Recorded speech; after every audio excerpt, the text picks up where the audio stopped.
بسم اللہ الرحمن الرحیم۔ بسم اللہ الرحمن الرحیم۔ یہ المختصر کا 27واں سبق ہے۔ پیچھے ہم نے 26واں سبق بیان کیا تھا، یہ 27واں سبق ہے۔ فرماتا ہے والصلاۃ علی سیدنا محمد خیر من نطق بالصواب وافضل من اوتی الحکمت وفصل الخطاب۔ یہ صاحب تلخیص المفتاح نے متن لکھا ہے کہ والصلاۃ اور رحمت نازل ہو علی سیدنا ہمارے سردار محمد سیدنا محمد صلی اللہ علیہ وآلہ وبارک وسلم پر خیر من نطق بالصواب، جو ان لوگوں میں سب سے بہتر ہیں جو درست بات کہنے والے ہیں، وافضل من، اور ان لوگوں میں سب سے افضل ہے اوتی الحکمت، جن کو حکمت دی گئی، وفصل الخطاب، اور فصل خطاب دیا گیا۔ تفصیل شرح میں آ رہی ہے۔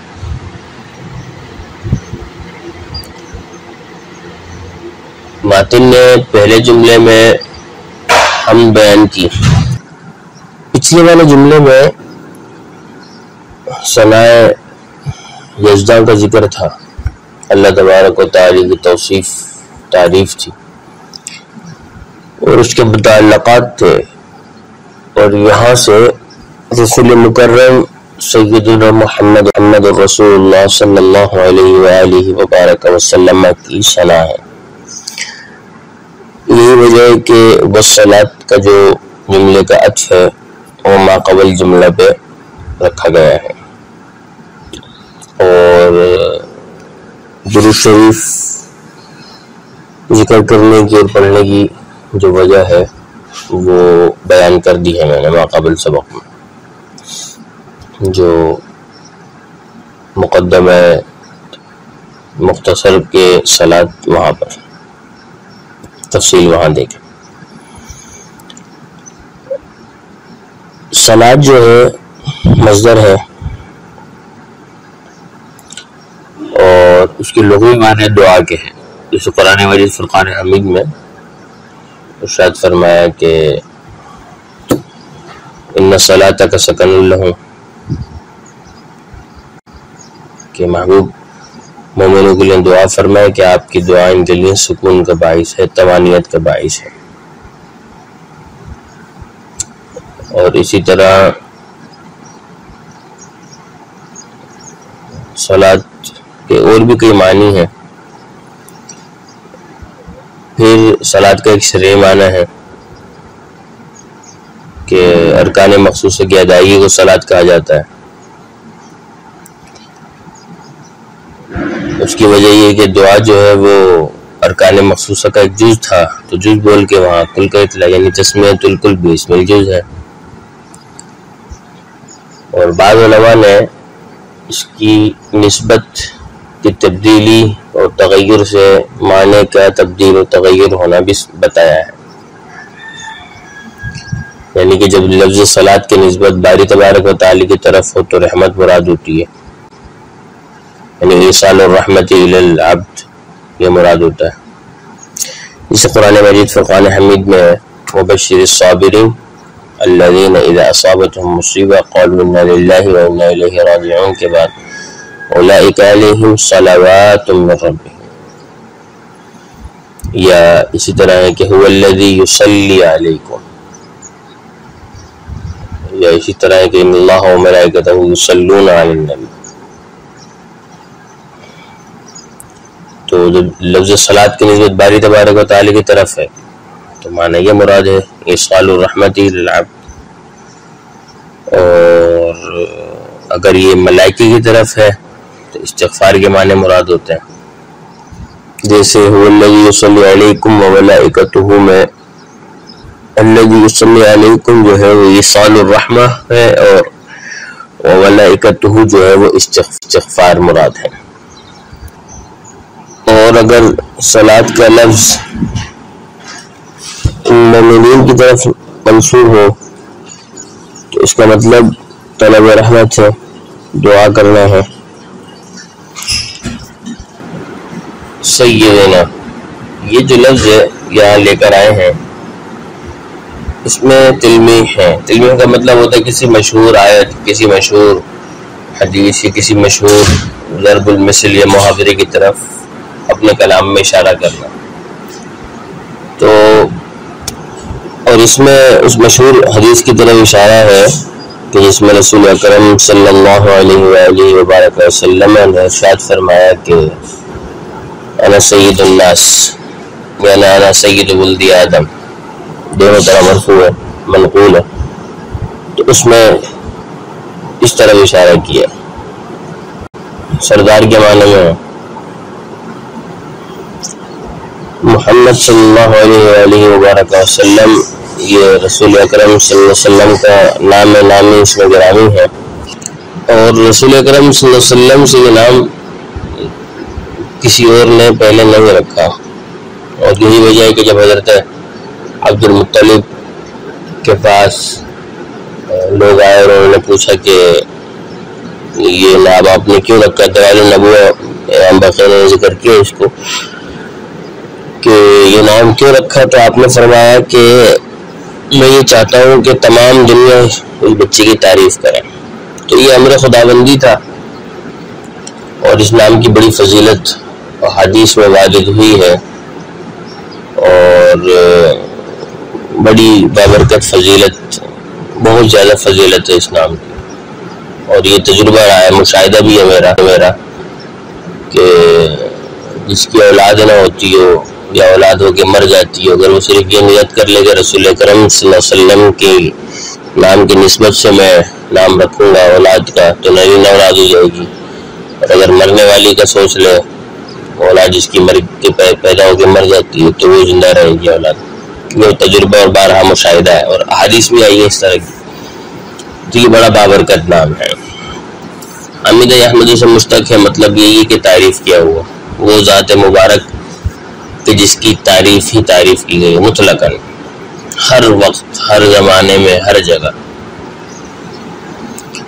مطلب مثال کے طور پہ عالم ارواح میں دیکھیں آپ، وَإِذْ أَخَذَ اللَّهُ مِيثَاقَ النَّبِيِّينَ لَمَا آتَيْتُكُمْ، وہاں پر بھی ثُمَّ جَاءَكُمْ رَسُولٌ مُصَدِّقٌ لِمَا مَعَكُمْ لَتُؤْمِنُنَّ بِهِ وَلَتَنْصُرُنَّهُ قال اقررتم واخذتم على ذلكم اسری قالوا اقررنا۔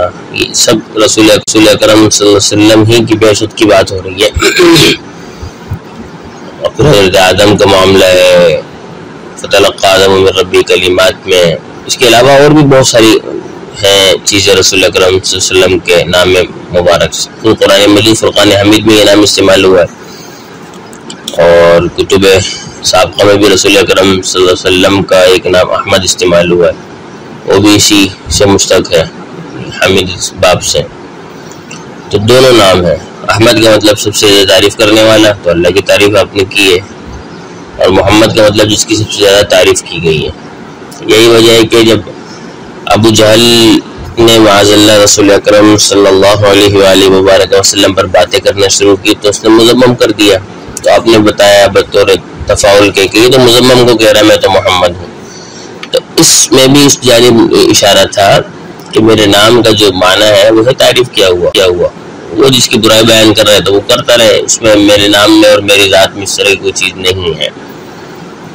تو نام اس میں گرامی یہاں اس کے لیے استعمال ہوا۔ خیری من نطق بالصواب وافضل من اوتی الحکمہ، تو یہ جو جماعت ہے من موصول ہے، عموم کے لیے ہے، تو یہ جو من نطق بالصواب ہے اس کے جو کمال افراد ہیں وہ جماعت انبیاء ہے، اور کیونکہ وہی انبیاء جو ہے وہ ناطق بالصواب ہوتے ہیں، صحیح بات وہی کرتے ہیں، حق بات وہی کرتے ہیں۔ وہ افضل من اوتی الحکمت، اور شارح نے جو ہے وہ حکمت سے مراد علم شرائع لیا، شریعتوں کا علم. تو مطلب یہ ہوا کہ رحمت کاملہ نازل ہو ہمارے سردار یعنی محمد صلی اللہ علیہ وآلہ وسلم پر، جو صحیح بولنے والوں میں سب سے بہتر ہیں اور جن کو شریعت کا علم دیا گیا ان سب میں سب سے افضل ہیں، یعنی جماعت انبیاء میں سب سے بہتر اور سب سے افضل ہیں. تو یہ کہہ کر گویا کہ تمام مخلوق پر برتری کا ذکر کر دیا آپ کی، اس لیے کہ جب تمام انبیاء سے افضل ہے تو گویا ساری مخلوقات سے افضل ہے. شارح رحمہ اللہ نے حکمت کا معنی ایک تو لغوی کیا ہے اور ایک شرعی کیا ہے. پہلے شریعت کا معنی بیان کیا کہ ہی علم الشرائع، کہ حکمت کا مطلب ہے شریعتوں کا علم. جسے قرآن میں بھی اللہ نے فرمایا کہ حضرت ابراہیم کی دعا میں کہ یزکیہم ویعلمہم الکتاب والحکمت، حکمت کا مطلب شریعت کا علم. اسی طرح قرآن میں حضرت رسول اکرم صلی اللہ علیہ وسلم کے ازواج مطہرات سے فرمایا کہ وَاذْكُرْنَ مَا يُتْلَىٰ فِي بُيُوتِكُنَّ مِنْ آیَاتِ اللَّهِ وَالْحِکْمَةِ، تو وہ بھی شریعت کا علم ہے. تو یہ حکمت کا شرعی معنی ہے اور یہ حضرات انبیاء کرام علیہم السلام ہی کو دی جاتی ہے. قرآن مجید فرقان حمید میں حکم النبوہ بھی استعمال ہوا، وہ بھی اسی معنی میں. یہی وجہ ہے کہ چونکہ شریعت کا علم ہے تو حکمت سے کبھی کبھی حدیث بھی مراد ہوتی ہے، کیونکہ وہ بھی شریعت کا ماخذ اور مصدر ہے. اور تفتیانی رحمہ اللہ نے آگے اس کا معنی جو لغوی کیا کہ کلو کلام وافق الحق، کہ لغوی معنی گو کہ اس کا یہ ہے کہ ہر وہ کلام جو حق کے موافق ہو، یہ صحیح بات کے موافق ہو تو وہ حکمت ہوتی ہے. لیکن یہاں پر شریعت کا علم کہ رسول اکرم نبی ہے صلی اللہ علیہ وسلم افضل الانبیاء ہے، تو یہاں پر انہی کا تذکرہ ہے اور یہی قرینہ ہے کہ یہاں پر شرائع مراد ہے. اور یہی وجہ ہے کہ مصنف رحمہ اللہ نے لغوی معنی سے مقدم کیا علم شریعت کو. اب یہاں پر ایک بات ہے، بات یہ کہ نطق بالصواب پر اوتی الحکمت کا عطف ہے. تو وہ نطق ہے، یہ اوتی ہے، وہ معروف ہے، یہ مجہول ہے، تو ایسے کیوں ہے؟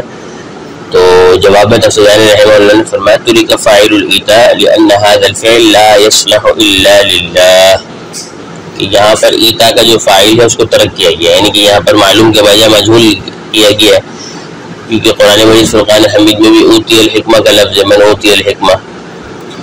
ایک بات اس وہاں کیوں ہے، یہاں ایسا کیوں کیا گیا اس کے مطابقات میں؟ تو کہتے ہیں کہ تُرِكَ فاعل الایتاء، ایتا کا فاعل ترک کیا گیا، یعنی وہاں ترک کر کے مفعول کے قائم مقام کر دیا گیا اس کو.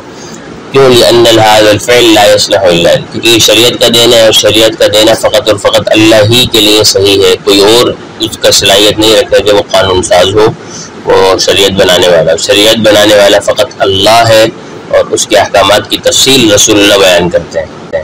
تو اس لیے طریقہ فاعل الایتاء سے انہوں نے یہ بتا دیا کہ اوتی الحکمہ کا لفظ یہاں پر اس لیے استعمال کیا گیا، یعنی مجہول کے ذریعے استعمال کیا گیا ہے کہ اس کا ذات باری تبارک و تعالی ہی مخصوص متعین فاعل ہے، وہی اللہ تبارک و تعالی ہی حکمت عطا فرمانے والا ہے. حکمت وہی عطا فرماتا ہے، گو کہ تعلیم انبیاء دیتے ہیں، لیکن انبیاء کو تعلیم اس کی اللہ تبارک و تعالی عطا فرماتا ہے. یہی وجہ ہے کہ یعلمہم الکتاب والحکمہ ہوا ہے، یؤتی الحکمہ نہیں ہے کہ انبیاء حکمت دیتے ہیں، نہیں، انبیاء حکمت سکھاتے ہیں، یعنی شریعت کا علم سکھاتے ہیں. تو اسی وجہ سے یہاں پر اوتی ذکر کیا یہ تاکہ جو حال ہے اس کے مطابق بات ہو جائے کہ حال یہی ہے کہ شریعت کا علم اللہ ہی دیتا ہے اور لوگوں کو عطا کیا جاتا ہے، اللہ کے علاوہ کوئی نہیں دے سکتا. یہ قرآن مجید میں حضرت داؤد کے بارے میں کہ آتیناہ الحکمہ، ہم نے ان کو حکمت دی. تو یہاں پر بھی ایتا جو ہے وہ اللہ تبارک و تعالی فرمانے والا ہے، اسی لیے یہاں پر اوتی لے کر آئے ہیں. اور یہی مطلب ہے شارح رحمہ اللہ کے اس جملے کا کہ لأن هذا الفعل لا يصلح الا للہ. آگے ماتن نے کہا وفصل الخطاب، یعنی درود و سلام ہو ہمارے سردار محمد صلی اللہ علیہ وسلم پر جو صحیح بولنے والوں میں سب سے بہتر ہیں اور جن کو حکمت اور فصل خطاب دی گئی ان میں سب سے افضل ہے، یعنی انبیاء میں سے. حکمت کے ساتھ فصل خطاب ذکر کیا، اس لیے قرآن مجید میں بھی یہ ہے آتیناہ الحکمہ وفصل الخطاب. وفصل الخطاب کیا ہے؟